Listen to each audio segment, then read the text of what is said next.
what is the difference between Crunchyroll Free and Crunchyroll Premium? Now, the most obvious difference is ads. When you're on Crunchyroll Free, you will get ads. If you're on Crunchyroll Premium, you will not get ads. That's the most simple way I can break that down. There's also a couple of other things that's paylocked or paywalled behind free users, right? So when you're a free user, you will not be able to watch certain animes. So animes with this logo, the one with the crown symbol there, that means you can't watch it. If you try to watch it, you won't be able to. You'll be paywalled. So for example, if I open this link, I want to watch this anime.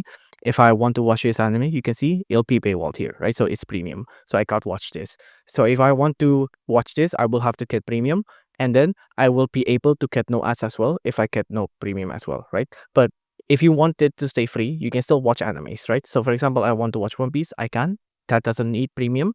There's a lot of animes here that don't need premium, but you will get ads. So if you want to explore the full benefit of premium, you can do so here on the premium page. Mainly the most cheaper fan here, the most cheapest one here, it is a library ad free, so you can get ad free, and but you can only stream one device at a time. You can also be a mega fan. You can stream up to 4 devices. There's offline viewing as well, or you can do a mega fan here, and you can stream up to 4 devices, offline viewing, and a 60% discount on monthly plan. And all of these premium fan will be ad free.